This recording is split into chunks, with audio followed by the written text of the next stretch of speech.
There's a reason no one likes being the last one awake on a midnight bus. The road outside is nothing but endless black. No houses, no gas stations, just cornfields swallowing the highway like silent oceans. 58 p.m. The bus headlights flicker. Once, twice, then stabilize again. I try to ignore it. I try to pretend this is normal Midwest electrical nonsense. The yellow overhead tube light glows sickly above us. Like it's tired too. The driver hasn't spoken a single word since we crossed mile marker 306. But the strangest part is that no one else is speaking either. 10 passengers, scattered, still, some pretending to sleep, some staring straight ahead. No music, no phones ringing, no whispers, just the hum of the old engine and the weird feeling that we're going somewhere none of us meant to go. I keep seeing something in the front windshield reflection, a shape. It stands in the aisle sometimes, tall, motionless, like someone who shouldn't be there. I blink and it's gone. A girl 2 seats ahead suddenly whispers without turning her head. Don't look at it too long. It notices. My throat locks. Her voice sounds like she's been whispering that sentence for hours. The driver finally speaks for the first time. Cold, flat, emotionless. We're almost there. But there is nothing on this highway for miles, and I don't know where there is, and nobody on this bus looks like they want to arrive. The bus rattled over cracks in the asphalt, each jolt shaking my teeth, echoing through my skull like the groan of something alive beneath the wheels. Outside, the endless black fields pressed against the windows. I pressed my palm to the cold glass. Mist clung to the edges, condensation streaking down in erratic lines. Somewhere far behind us, a train horn sounded, but it was distant, hollow, too late, too small, almost like an echo from another time. I had taken this bus countless times before. Not once had it felt like this. Tonight, something had shifted, something in the air that wasn't natural. Every few seconds, I'd catch glimpses of movement in the corners of the bus. A shadow just taller than it should be, a flicker that made my stomach lurch. The passengers sat like statues.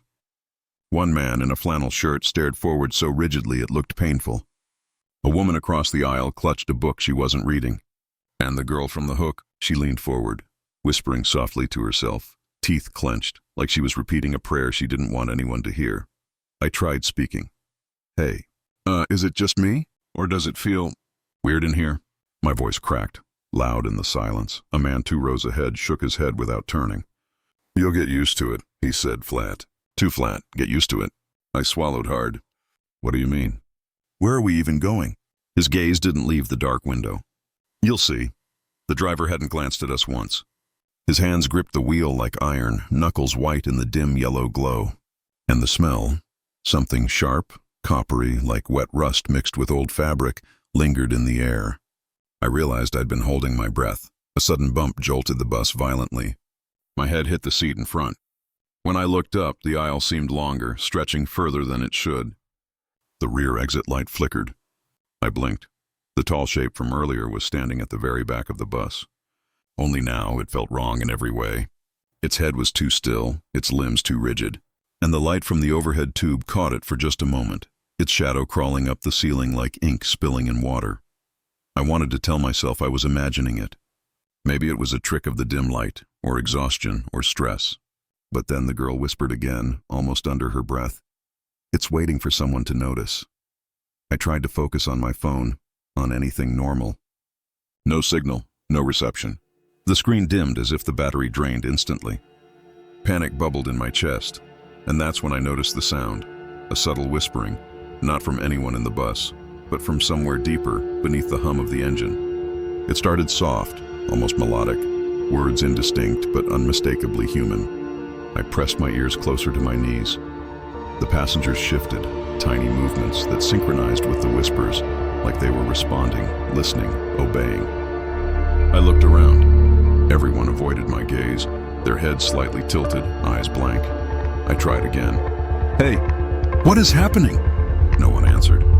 The whispers grew louder, though still distant, as if the bus itself had become a throat, vibrating with it. I gripped the armrest until my knuckles burned. Time felt wrong. Minutes crawled. I had no idea how long we'd been on this road. Signs passed by too quickly or too slowly. One read mile 307, then mile 4521, then welcome to letters twisted before disappearing. The driver muttered something, his voice almost drowned out by the engine. Almost there. I understood then. We weren't traveling toward a city, a town, or a rest stop. We were being led somewhere. Somewhere the road didn't exist on any map. The lights flickered again. A cold draft swept the bus. The tall figure disappeared. And in the rearview mirror, I thought I saw dozens of eyes staring back at me from the empty seats behind. I sat frozen, stomach tightening, pulse hammering. The hum of the engine, the rattle of the windows, the faint whispers, they all combined into a single, impossible truth. I was not alone, and the bus, this bus, was no longer carrying ordinary people. It was carrying shadows. The whispers continued, low and insistent, threading through the hum of the bus engine like a living thing. I had stopped trying to speak. Every word seemed swallowed by the oppressive silence around me. I pressed my face against the cold glass, hoping the blur of passing fields would give me some anchor, some rational explanation. But the cornfields were endless, the highway unbroken, and mile markers now made no sense. Numbers jumping, letters twisting, signs half legible, as though the landscape itself had been rewritten while I wasn't looking. Somewhere behind me, a soft shuffle made my heart seize. I turned slowly, forcing my eyes toward the rear. The aisle was empty, perfectly still, but I could feel it. A presence lingering just beyond sight. I wasn't imagining it. That much I knew. The legend, because I had heard whispers of it before, was true. A few old-timers in the Midwest told stories at gas stations or truck stops. The midnight bus, a vehicle that appeared on empty roads after 11 p.m., always picking up passengers who had nowhere to go, and who sometimes never returned. People spoke of passengers seen for weeks afterward in the farmlands, pale and silent, their eyes glazed, memories fragmented. Some swore the bus itself was alive, hungry for attention, feeding off fear until it became real. I had dismissed these stories, until now. A woman's voice, trembling, spoke from the seat in front of me. "Do you remember your first ride?" I froze. I didn't know her. She had been sitting quietly for hours, head bowed. "Your first ride," she repeated, eyes flashing briefly. "When it found you." "What?" "Found me?" I whispered, voice breaking. Her lips pressed together, shaking her head. Don't remember, not yet. Not until it wants you to." I tried to laugh, a hollow sound. "It's just a bus, right?" Her gaze met mine. "No, not a bus. A mouth. The word hung in the air like smoke. I felt the heat of panic in my chest, a slow creeping realization that this was no ordinary vehicle, no accident, no glitch in time. Something was watching, calculating, marking each of us as prey. The lights flickered again, casting long slanted shadows across the seats. In the reflection of the window, I thought I saw someone sitting behind me, someone tall, dark, featureless, though the aisle had been empty seconds ago. My pulse raced. The bus rattled over another unseen bump. Somewhere far back, a whisper became a mutter, then a voice I recognized, my own. "Leave?" "No." I spun. No one looked at me. Everyone stared forward, blank-eyed, as though hypnotized. It started happening in small ways after that. Objects shifted when I wasn't looking, a crumpled newspaper rising from the floor, a water bottle sliding slowly along a seat. The rattling overhead light pulsed rhythmically, like a heartbeat, in sync with the whispering that now seemed to echo inside my skull. And then came the stories from other passengers. They didn't talk openly, only in fragments, broken whispers, almost as though they feared being overheard by the bus itself. A man in the middle, his voice shaky. I've seen it before. On Route 19, 2 years ago. Same bus, another, a woman near the front. My brother never came home. He took this bus. Came back empty. A boy not older than 12, his voice trembling. It watches you while you sleep. Knows everything. The girl from earlier kept muttering phrases I couldn't catch fully, but one word kept piercing through. Return. I realized then, this wasn't just about passengers disappearing. The bus fed on memory, on fear, on acknowledgement. It existed in the cracks between time, in the silence of forgotten roads. It remembered the people who wrote it, pulled their stories into itself, and twisted them until they became part of its essence. Flashbacks began. Memories I hadn't thought about in years. Moments from past travels, long drives on lonely highways. I remembered the feeling of being watched in a motel parking lot, the sudden chill in my childhood bedroom, the unexplainable shadows moving in my peripheral vision. They weren't connected. Until now, all pieces of the bus's pattern.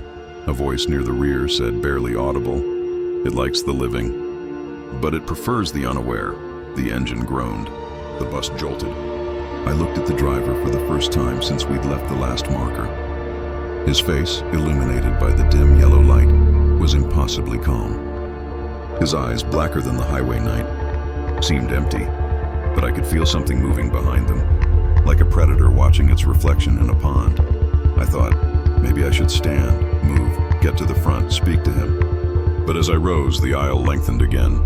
The back of the bus receded like a corridor into darkness. I was no longer standing on solid ground.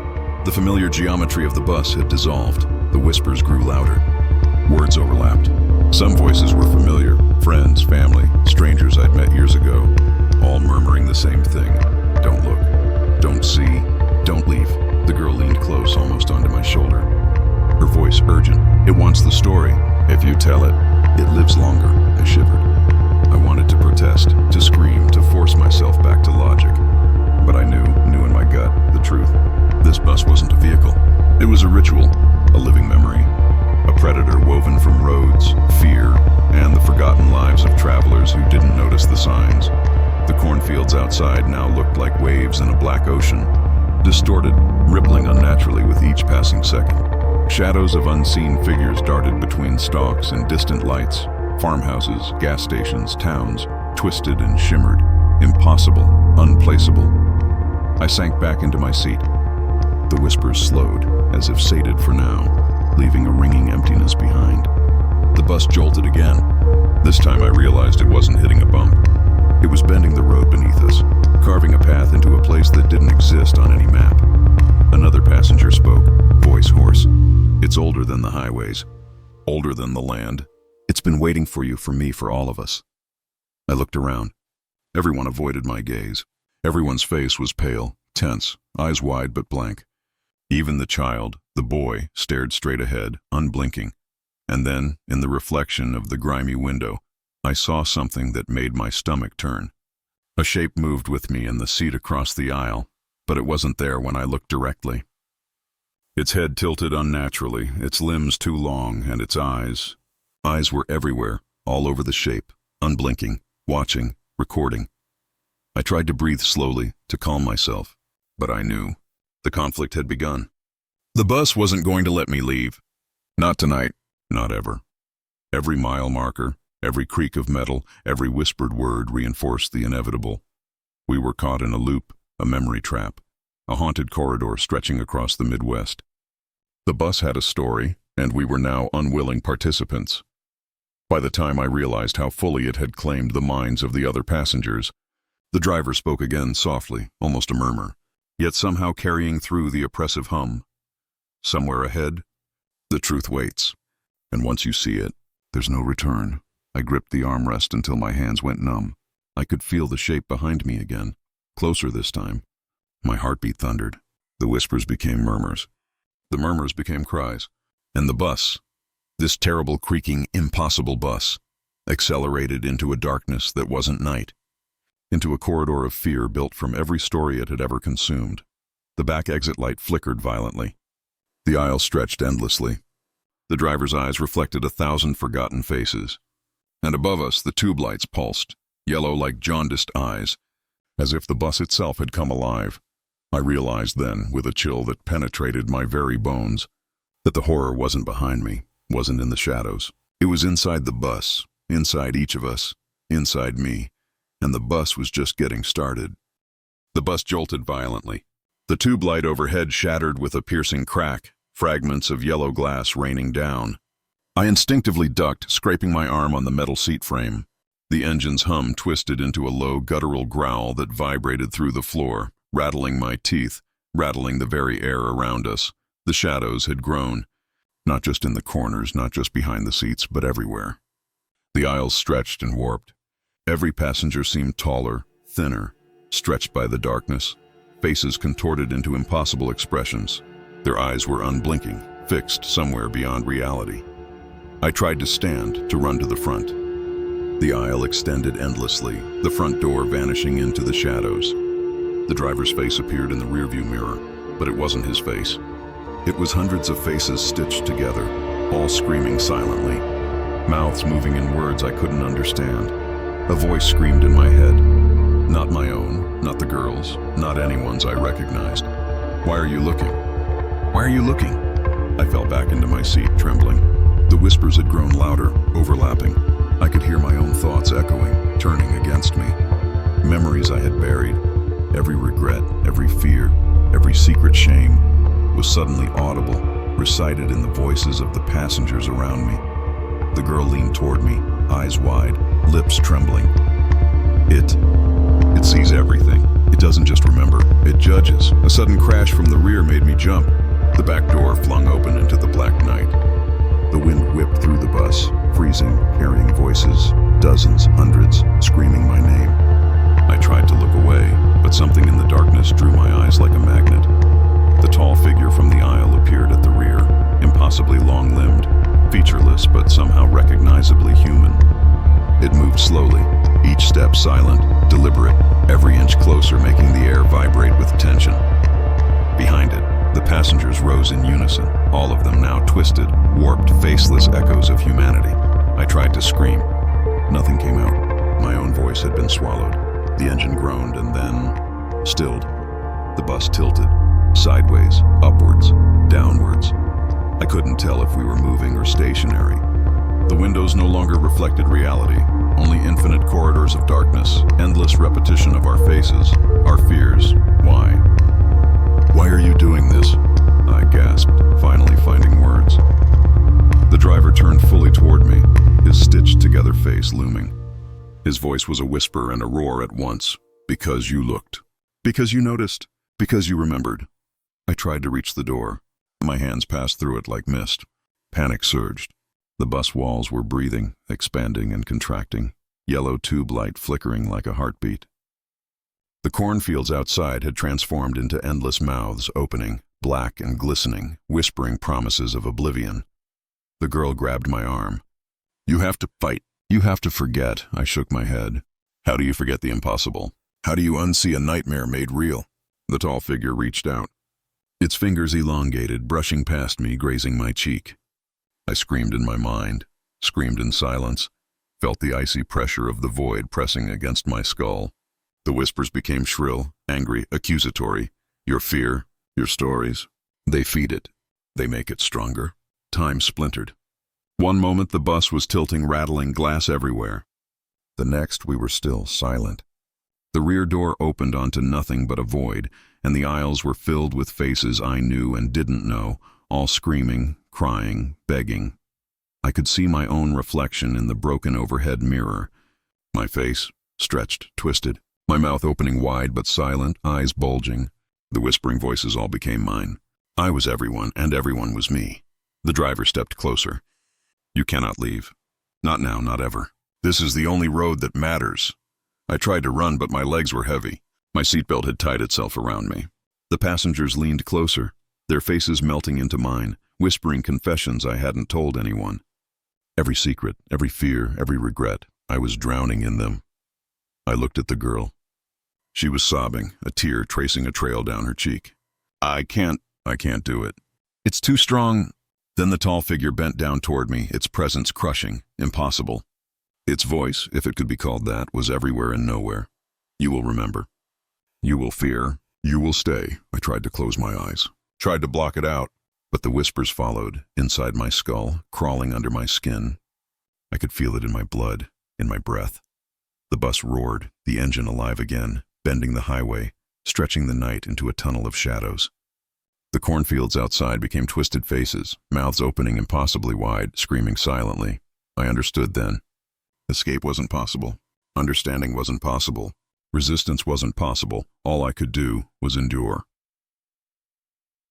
A sudden flash of motion, I don't know if it was real, showed all the passengers turned toward me, their mouths opening wide in silent screams. The girl fell against me, whispering frantically, "Don't!" Don't look at them. Don't. It was too late. The tall figure was inches from my face. I could feel its breath, cold, metallic, impossible. My vision tunneled. My consciousness splintered. One moment I was me, the next I was 1,000 memories overlapping, screaming, and the bus. The bus was alive. 1,000 miles of darkness. 1,000 faces of fear. 1,000 stories all converging, feeding the road itself. And then, suddenly, I was alone. But not really. The whispers lingered in my head. The empty aisles were silent, yet I could feel eyes, hundreds, all watching. I tried to scream. The sound never came. The driver's voice, faint, almost tender. Welcome. To the ride you'll never forget. The lights flickered once. Then the bus was still. The road was gone. I understood finally. There was no highway. There had never been, and the bus would always be waiting. I woke to the smell of asphalt and mist, but the road beneath me was unfamiliar. The bus was gone. No rattling engine, no yellow tube lights, no whispers threading through the seats. Just silence. I stumbled onto the roadside, knees shaking. The cornfield stretched endlessly, still black against the gray sky, but the faces in the shadows, they were gone. For a moment, I thought it had been a nightmare. A fever dream born of exhaustion and isolation, but the emptiness around me felt wrong. Too heavy, too deliberate. I scanned the horizon. There was no sign of the bus, no skid marks, no headlights fading into the distance. Only the highway stretching endlessly into nothing, as if the world had folded away while I slept. I tried to speak. My voice was hoarse, barely a whisper. Hello? No answer. Only the wind through the corn stalks, whispering like it had secrets it would never share. I stumbled toward a farmhouse in the distance, praying someone was home. The porch light was dim, flickering, almost dying. Inside, everything was still. I called out, no one. Every door I opened revealed empty rooms, plates on the table untouched, chairs set neatly. It was lived in and abandoned at the same time. By the time night fell again, I realized the truth. The bus hadn't taken me away, it had left me behind. And that was worse. Memories from the ride returned in fragments, disjointed and burning.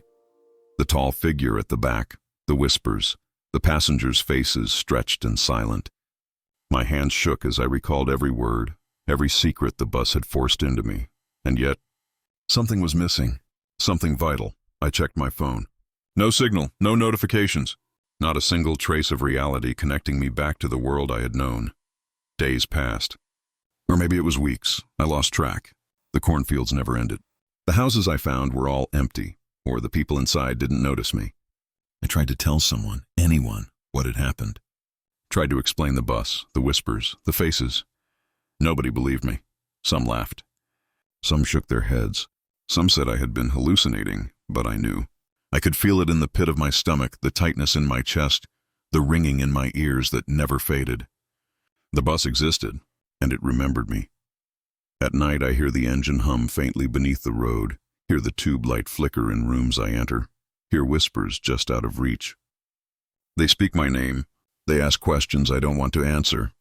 I never see the tall figure again. But I feel it behind me in every crowd, in every reflection, watching, waiting, patient. Sometimes, when the wind shifts, I swear I see the outline of the bus, sitting in the middle of a cornfield, headlights dim, doors open, just waiting for the next ride. I don't sleep much. When I do, I dream of the highway stretching endlessly, of yellow lights flickering, of passengers' mouths opening wide in silent screams. I wake heart pounding, and the whispering continues. Faint, almost polite, almost apologetic, but always there. And the worst part? I realize slowly, painfully, that I am changed. The bus has marked me. I carry it inside me now, a pulse of fear I cannot escape.